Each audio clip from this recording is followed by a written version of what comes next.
उन रोगों में, उन कथाओं में, उन व्रत उपवासों में, एकादशी की कथाओं में। कुछ समय के लिए स्वास्थ्य की दृष्टि से और कुछ कारणों से, कुछ तरीकों से व्रत उपवास करना भी जीवन का एक कर्तव्य धर्म हो सकता है, मगर साधना के लिए वैसा ही हो ऐसा आवश्यक नहीं है। तो मार्कंडेय कह रहे हैं कि फिर क्या जरूरत है, आने वाली पीढ़ी के लिए क्या आवश्यक है। उन्होंने कहा आने वाली पीढ़ी के लिए केवल दो, कि उनके जीवन में दो समस्याएं रहेंगी। एक समस्या ये रहेगी कि वे सरस नहीं बन सकेंगे, सहृदय नहीं बन सकेंगे, और सहृदय या सरस या मधुर या जीवन के उन्मत्त क्षणों को लिए हुए, आनंद को लेने वाले, कल्पना को जीने वाले, और उनके जब सोए, जब तंद्रावस्था हो, दो अवस्था होती है, या नींद में होंगे आप, या आधे नींद और आधी जागृत अवस्था में होंगे। तंद्रावस्था में आपको मधुर काव्य की पंक्तियां मानस में घूमती रही आए ब्रह्मांड की रश्मियों से। कालिदास का कोई श्लोक आए, कभी भगवती का श्लोक आए, कभी मार्कंडेय का श्लोक आए, और आप उसका आनंद ले रहे हैं। ऐसा चिंतन, ऐसा क्षण इस साधना मंत्र के माध्यम से आ सकता है, क्योंकि इसी से उसका हृदय सरस बन सकता है। ये बहुत बड़ी उपलब्धि मार्कंडेय ने, अन्य ऋषियों ने नहीं दी। ये बहुत बड़ी उपलब्धि दी शिष्य को कि तुम्हारा जीवन को सरस, हृदय को जो निष्ठुर और कठोर बन जाएगा आने वाले युग में, आने वाली पीढ़ियों में, कई कारणों से। आदमी को कठोर और पौरुषवान होना चाहिए। धर्मल आदमी अपने आप में मनुष्य नहीं कहला सकता, लुंज व्यक्ति को कोई पौरुषवान नहीं कह सकता, मगर इसका मतलब यह नहीं कि हृदयवान भी नहीं हो, उसके में दया हो ही नहीं, भावना हो ही नहीं, करुणा हो ही नहीं, प्रेम हो ही नहीं, चिंतन हो ही नहीं, कोई मनुष्य बन ही नहीं सकता। फिर पत्थर में उसमें कोई डिफरेंस नहीं हो सकता। ऐसा जीवन प्राप्त करने के लिए इस प्रकार की साधना आवश्यक है। चाहे नवरात्रि में साधना करें, चाहे दीपावली की साधना करें, चाहे शिव की साधना करें, चाहे किसी भी प्रकार की साधना करें, मगर तुम्हारे हृदय में कोई बिंब मूर्ति स्थापन तो नहीं चाहिए। और वह बिंब स्थापन होता है मूर्ति के माध्यम से नहीं। मूर्ति पूजा तो बहुत बाद में शुरू हुई। यजुर्वेद में कोई मूर्ति पूजा है नहीं, न सामवेद में, न ऋग्वेद में है, न उपनिषदों में, न अथर्ववेद में, कहीं पर है ही नहीं। कहीं मूर्ति बनाई हुई नहीं, किसी की पूजा हुई नहीं है। मूर्ति पूजा तो बहुत बाद में शुरू हुई, और मूर्ति पूजा तब शुरू हुई जब हमने हृदय से बिंब धारण करना बंद कर दिया। हमारे हृदय कठोर हो गए। उस बिंब को, उस चित्र को, उस शिव को, उस लक्ष्मी को, उस जगदम्बा को हृदय में स्थापन करने की क्रिया भूल गए। तब हमने उनकी मूर्ति बनाई जगदम्बा की। कुछ नहीं, इस प्रकार से याद नहीं आएगी तो फिर आंख खोला, फिर उनको देखा, अष्टभुजा, फिर आंख बंद करके उस बिंब को अंदर लाने की कोशिश की। ये हमारे जीवन की गुणता बनी।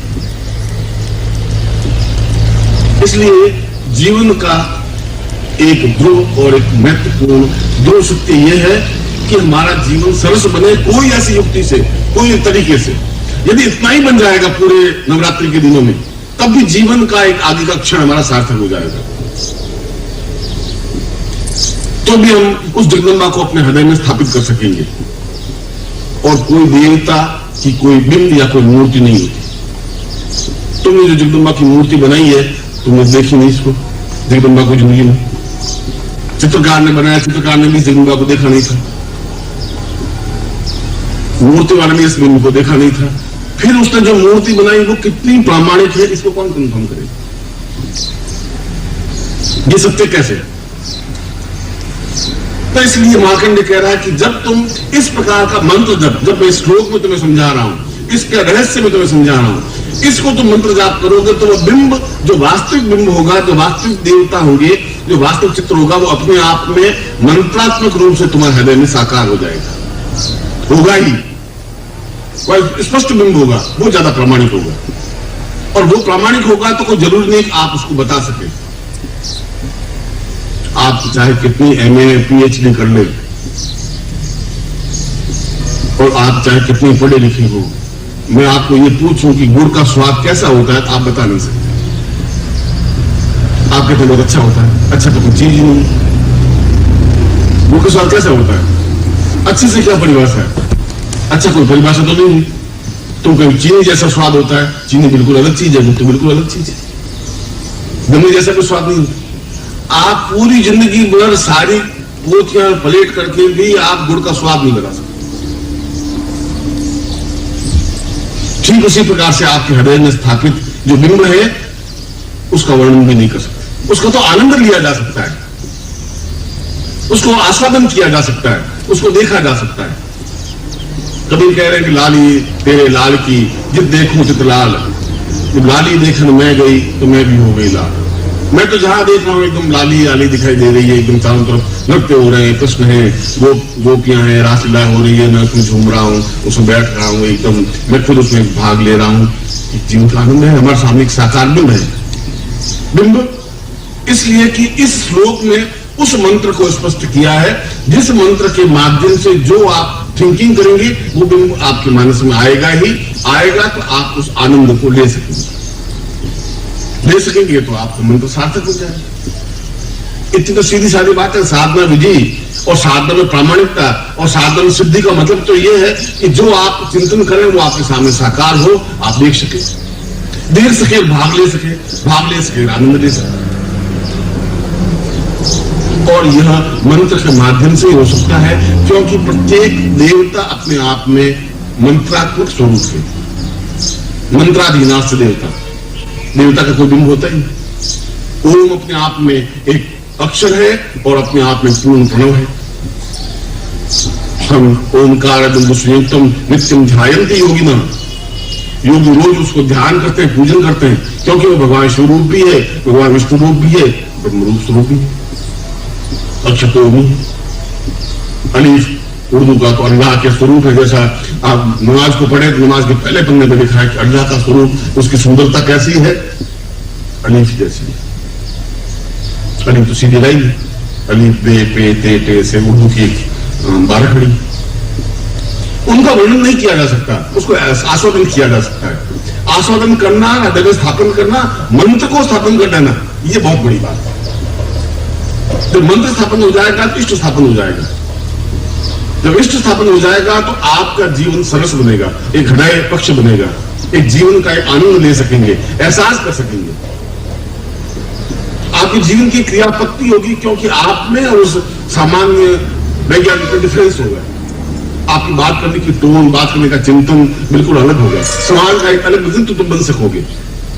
दूसरे लोग बहुत फूल ढंग से बात कर सकेंगे। तुम सोचोगे कैसी बात कर रहे हैं, क्या है, कैसा जीवन बर्बाद कर रहे हैं। इस प्रकार की बातचीत में जीवन बर्बाद करने से क्या आनंद आ रहा है।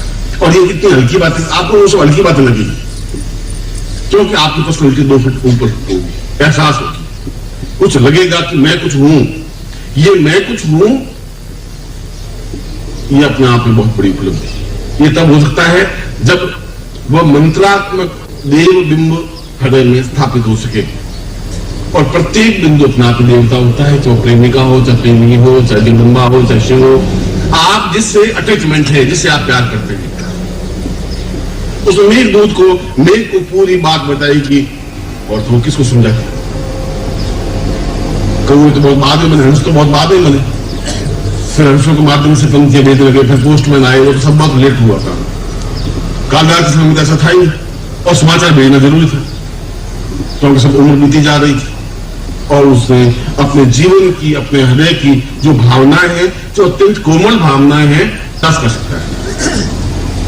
वो आनंद तुम ले सकते हो यदि कालिदास के लेवल पर जाके खड़े हो। और तुम कालिदास के लेवल पर तब खड़े हो सकते हो जब मार्कंड कह रहा है इस प्रकार के मंत्र की ध्वनि आपके हृदय में स्थापन हो। ऐसा मंत्र समझ सके तब। और दूसरी बात मार्कंड ने यह कही कि आने वाली पीढ़ियों के लिए इस प्रकार की बात गुरु कहे ये बहुत अच्छी लगेगी, इस प्रकार की बात शिष्य सुने ये भी अच्छी लगेगी। मगर उनके व्यक्तिगत जीवन में सैकड़ों समस्याएं भी हैं, वो बिल्कुल प्रैक्टिकल चल रहा है मार्केट में। उनके जीवन की समस्याएं नहीं सुलझेंगी और सारी समस्याएं तो हृदय पक्ष, कलात्मक पक्ष, चित्रकारी पक्ष ये कुछ नहीं बनते।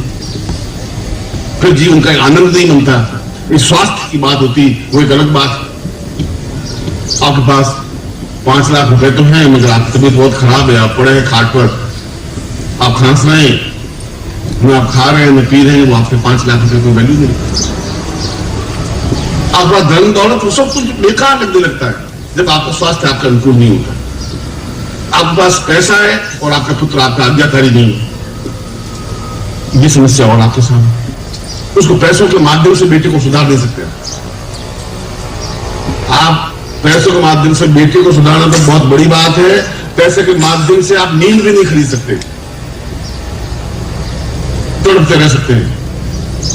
पैसों के माध्यम से आप भूख नहीं खरीद सकते, भूख लगेगी, डकारे लेते रहे, पड़े अजीब की गोलियां ले रहे हैं, वो गोलियां ले रहे हैं, भूख लग नहीं रही है, डॉक्टर साहब क्या करें, कुछ हो नहीं रहा है, बड़ी तकलीफ आ रहे हैं, कुछ नहीं हो रहा। ऐसा चाहते हैं जीवन में एकदम से आनंद युक्त हो, खुल करके भूख लगे, खुल करके भोजन करें, आस्वादन करें, तभी तो बिल्कुल स्वस्थ हो, एकदम से नींद ले सके और मंत्र साधना हो सके। ये सब कुछ तब तो हो सकता है, मगर ये सब कुछ पैसों से नहीं आ सकता। पैसा एक लिमिट है, और उसके बावजूद भी जितने संसार में पुरुष हैं उतनी समस्या है, नित्य नई समस्या है।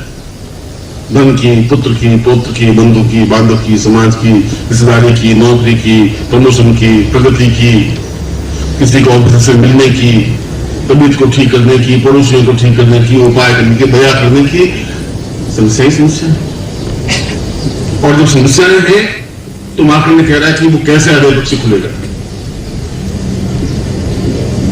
फिर वो खुद तो सुबह तो रोटी खाई हुई भूखा है और कहता गुलाब का फूल झूम रहा है, और गुलाब का फूल झूमे या पेट में रोग चल रहा है, कैसे गुलाब का फूल झूमेगा। गुलाब का फूल झूमता हुआ तो अच्छा लगता है जब खाए हुआ पेट भरा हुआ हो, तब गुलाब का फूल झूमेगा भी, तब वो चेहरा भी दिखेगा, हाथ नाक कान सब बाद में दिखेंगे, पहले कहां से दिखेंगे, पहले तो गोल गोल रोटी दिखेगी कि गुलाब का फूल कैसा होता है, गोल रोटी भी कैसा होता है।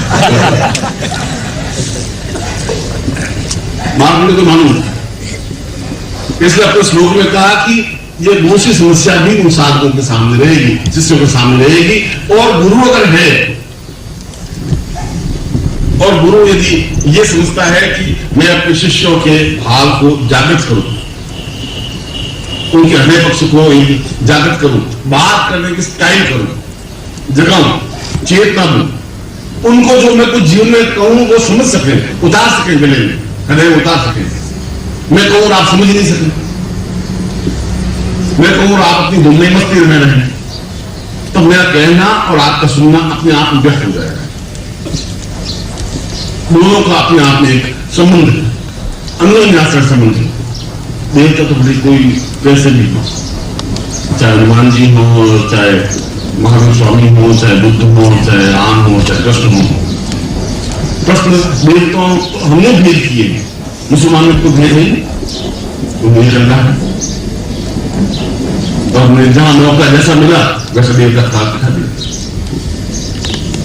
कि भाई हम और कुछ नहीं है कि यहाँ एक राम जी को देवता बना दिया, कहीं हनुमान जी को बना दिया, कहीं बानर के बानर पूंछ बना करके देवता बना दिया, मत्स्यावतार, कूर्मावतार, जितने जो दिखाई दिए उनको देवता बना दिए। इसलिए कि आपके सामने जैसी समस्या आप उनके सामने बातचीत करते रहे। एक आदमी की पत्नी खो गई, गुम गई, 2 दिन तो ढूंढा। फिर उसने अपने गुरु जी को पूछा, गुरु जी मेरा सौभाग्य है कि दुर्भाग्य है। चली गई, 2 दिन से अब कोई पता नहीं है। कोई बोला भाई समाज में बहुत बड़ी बात है, तुम जाकर के देवताओं से प्रार्थना आराधना कर। वो राम जी के मंदिर में गए, राम जी का मंदिर था, राम जी लक्ष्मण खड़े, सीता खड़ी, धनुष बांध लिए, उसने हाथ जोड़ा। उसने कहा 2 दिन से मेरी पत्नी खो गई है, राम जी का देख रहे हकीकत तो ये है कि मेरी भी पत्नी खो गई। जब मेरी पत्नी खो गई तो मैं तो बहुत भटकता फिरा। ये है सत्य बात। यहां से किलोमीटर दूर हनुमान जी का मंदिर, ये एक्टिविटी को करता है, ये जो उनके काम है, तो उनके पास चला जाए तो ये काम करते रहते। पत्नी हो गई हो, आप हनुमान जी की सेवा करिए, राम जी की सेवा करने देगा।